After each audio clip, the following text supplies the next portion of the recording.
민주는 책상 위에 쌓인 서류 더미를 밀어냈다. 만년필 끝이 종이 위를 긁으며 잉크가 번진다. 법전의 모서리는 달아있고 그 옆으로 두꺼운 수사 기록이 놓여있다. 창밖으로 들려오는 도시의 소음은 무겁게 가라앉는다. 오늘 법정의 공기는 평소보다 차갑다. 고위 공직자의 뇌물수수 혐의를 다루는 재판이 막 시작되려 한다. 방청석은 이미 사람들로 가득 찼고 사람들의 웅성거림이 법정 벽면을 타고 울린다. 민주는 법대 뒤에 앉아 고개를 들어 정면을 응시한다. 피고인석에 앉은 남자가 긴장한 듯 손을 떨며 마른 침을 삼킨다. 민주는 법봉을 손에 쥐고 그 무게를 가늠한다. 법정 안의 모든 시선이 그를 향해 쏟아진다. 증거 자료가 담긴 파일이 탁자 위에서 둔탁한 소리를 내며 펼쳐진다.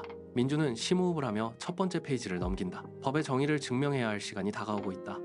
공판의 시작을 알리는 종소리가 법정의 정적을 깨뜨린다. 민주는 수사 기록의 마지막 장을 덮었다. 증거는 파편화되어 있고 핵심적인 연결고리는 끊겨 있다. 그는 다시 한번 검찰이 제출한 자료를 훑었지만 법전의 기준을 넘어서는 증거는 어디에도 없었다. 민준이 법대 위에 마이크를 조정한다.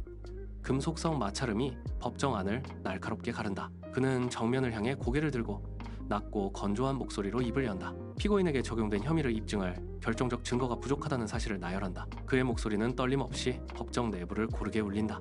무죄를 선고한다는 단호한 문장이 공중에 떨어진다. 그 순간 법정 내 모든 소리가 돋는다. 방청객들의 숨소리마저 멈춘 듯한 절대적인 침묵이 흐른다. 민주는 고정된 시선으로 법대 너머를 응시한다. 피고인은 굳은 표정으로 서 있고 검사는 펜을 쥔 손에 힘을 준 채 입술을 깨문다. 공기는 얼어붙은 듯 무겁게 가라앉는다. 법봉이 다시 한번 나무 탁자를 내리친다. 그 둔탁한 울림이 법정 구석까지 퍼져나간다. 민주는 서류를 정리하며 자신의 결정을 되새긴다. 법의 문자는 차갑게 굳어있고 그 결과는 법정 안의 공기마저 바꿔놓았다. 법봉의 마지막 울림이 채 사라지기도 전 방청석에서 거친 의자 끄는 소리가 터져나온다. 사람들은 약속이라도 한 듯 자리에서 일어난다. 고함이 법정 천장을 때리고 비난 섞인 고성이 민준의 등 뒤로 쏟아진다. 민준은 서류를 가방에 챙겨 넣는다. 손끝에 닿는 종이의 질감이 평소보다 거칠게 느껴진다. 그는 자리에서 일어나 법대 아래로 내려온다. 사람들이 통로를 막아선다. 분노로 일그러진 얼굴들이 민준의 시야를 가로막는다. 누군가 바닥을 발로 차며 야유를 보낸다. 민준은 시선을 고정한 채 묵묵히 출구를 향해 걷는다. 어깨가 사람들의 거친 옷감에 스친다.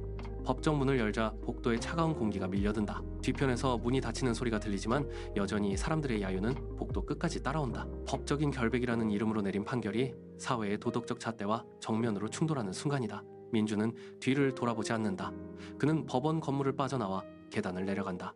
쏟아지는 비난의 소음이 점점 작아지고 대신 도시의 일상적인 소음이 그의 귀를 채운다. 법관으로서의 직무를 마쳤으나 민준의 발걸음은 무겁게 가라앉는다. 법원 정문을 나서자 차가운 빗줄기가 민준의 얼굴을 때린다. 그는 우산을 펼치지 않은 채 빗속으로 걸어 들어간다. 빗물은 바닥을 적시고 보도블록 사이로 물웅덩이가 번진다. 민준은 주머니에 손을 찔러 넣은 채 고개를 숙인다. 귓가에는 방금 전 법정의 야유 대신 빗소리만이 규칙적으로 울린다. 그는 횡단보도 앞에 멈춰서서 신호를 기다린다. 붉은 신호등 아래 민준은 문득 대학 시절 법철학 강의실을 떠올린다. 예링의 목소리가 빗소리 사이로 겹쳐 들린다. 법과 도덕의 관계는 항해하기 가장 위험한 케이프, 혼과 같다는 그 말이 뇌리를 스친다. 민준은 자신의 발밑을 내려다본다. 아스팔트 위로 쏟아지는 비는 거친 파도가 되어 그의 발을 휩쓸고 지나가는 듯하다. 그는 지금 그 파도의 한가운데 서 있다. 법전의 문자와 현실의 도덕 사이에서 균형을 잡으려 애쓰지만 발밑은 끊임없이 흔들린다. 민준은 다시 걸음을 옮긴다. 어둠 속에서 가로등 불빛이 빗물에 반사되어 산산조각난다. 법관이라는 이름 뒤에 숨겨진 그의 고독이 도시의 차가운 습기 속으로 짙게 배어든다. 그는 목적지 없는 항해를 이어가는 선장처럼 빗물 섞인 바람을 맞으며 묵묵히 어둠을 뚫고 나아간다. 사무실로 돌아온 민주는 젖은 서류 가방을 책상 위에 내려놓는다. 탁 소리와 함께 정적이 방안을 채운다. 그는 책장 구석에 꽂혀있던 낡은 법전을 꺼낸다. 그 옆에는 먼지 쌓인 윤리교본이 놓여있다. 민주는 교본을 펼친다. 책장은 빳빳하게 굳어있어 넘길 때마다 사각거리는 마찰음을 낸다. 그는 칸트의 구절들을 눈으로 훑는다. 법의 외면적 합법성과 도덕의 내면적 가치. 하지만 책 속의 문장들은 현실의 괴리감을 좁히지 못한다. 민주는 답답한 듯 넥타이를 풀어 책상 위에 던져둔다. 그는 펜을 집어든다. 잉크가 맺힌 펜촉이 종이 위를 짓누른다. 그는 판결문 뒷면의 여백을 찾는다. 하얀 종이 위에 잉크가 번지며 글자가 새겨진다. 법은 정의를 구현하지만 정의는 도덕의 뿌리에서 자라난다. 그는 문장을 쓰고 다시 펜을 멈춘다.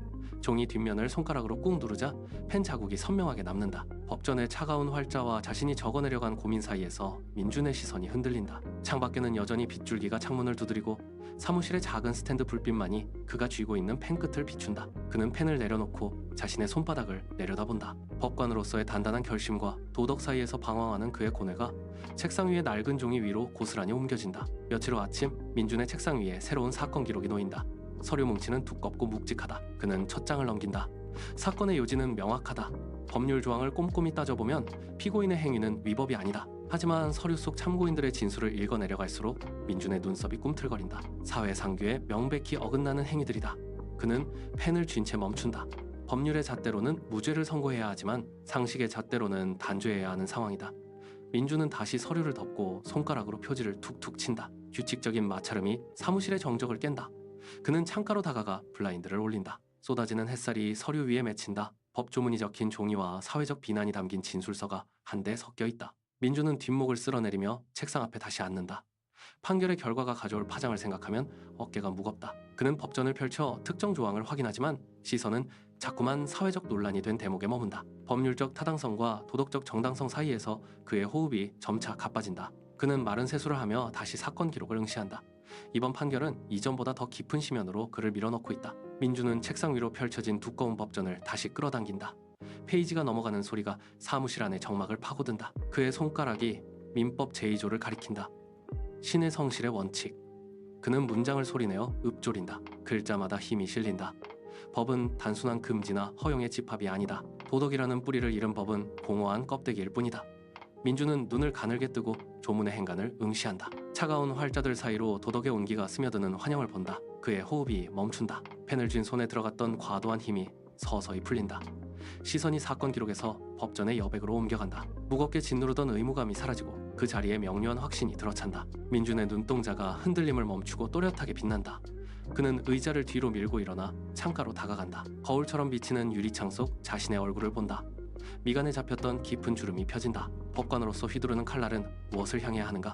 그는 입술을 굳게 다문다. 법과 도덕이 교차하는 지점이 그의 머릿속에 선명하게 그려진다. 그는 다시 책상으로 돌아와 굳은 결의를 담아 판결문 용지를 똑바로 정렬한다. 민준은 만년필 뚜껑을 돌려 연다. 잉크가 펜촉 끝에 맺힌다. 그는 깨끗한 판결문 용지를 책상 중앙에 놓는다. 차가운 법률 조항만을 나열하던 이전과는 다르다.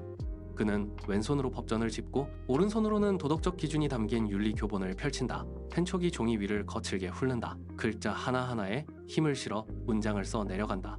법이라는 칼날 끝에 사회의 온기를 묻히는 작업이다. 그는 서류에 모서리를 접어 중요한 진술들을 한데 모은다. 판결문 뒷면에 도덕적 쟁점들을 일목요연하게 정리한다. 펜이 종이를 긁는 소리가 방안을 가득 채운다.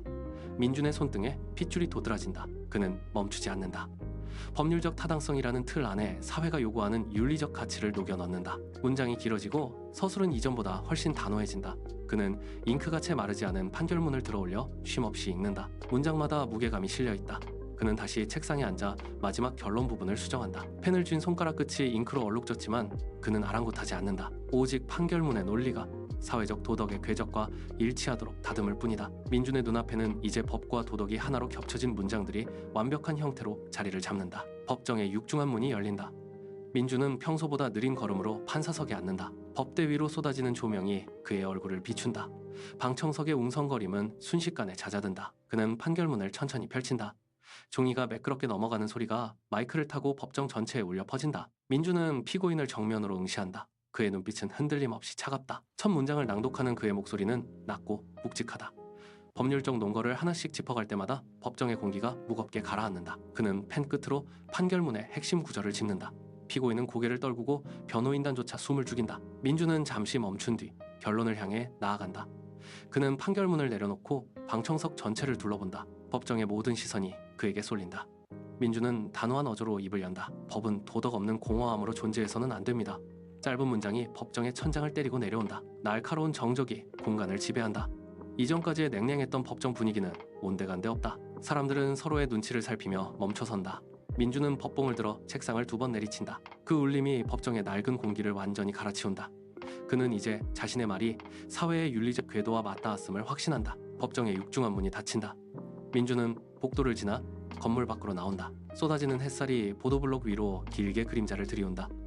그는 가방을 고쳐매고 발걸음을 옮긴다. 거리에는 사람들이 바쁘게 오간다. 그는 횡단보도 앞에 멈춰선다. 신호등이 붉은색에서 초록색으로 바뀐다. 수많은 사람들이 법이라는 질서 안에서 각자의 도덕이라는 기준을 가지고 길을 건넌다. 민주는 그 광경을 가만히 응시한다. 차가운 법률의 조항과 사람들의 온기 어린 삶이 한데 섞이는 교차점이다. 그는 다시 걷기 시작한다. 구두굽이 아스팔트 바닥에 닿는 규칙적인 소리가 들린다. 그는 뒤를 돌아보지 않는다. 이제 법은 단순히 갇힌 글자가 아니다. 도덕이라는 뿌리를 내리고 현실의 지면 위에서 함께 자라나는 생명이다. 그는 건물 사이로 길게 뻗은 길을 따라 나아간다. 멀어지는 그의 뒷모습 위로 도시의 소음이 겹쳐진다. 민주는 알고 있다. 법과 도덕이 만나는 그 지점을 향해 묵묵히 걷는 것, 그것이 자신이 매일 완수해야 할 사회적 질서의 시작임을 그는 인파 속으로 서서히 스며든다. 발걸음은 흔들림 없이 곧고 그림자는 바닥 위를 길게 가로지르며 앞으로 나아간다.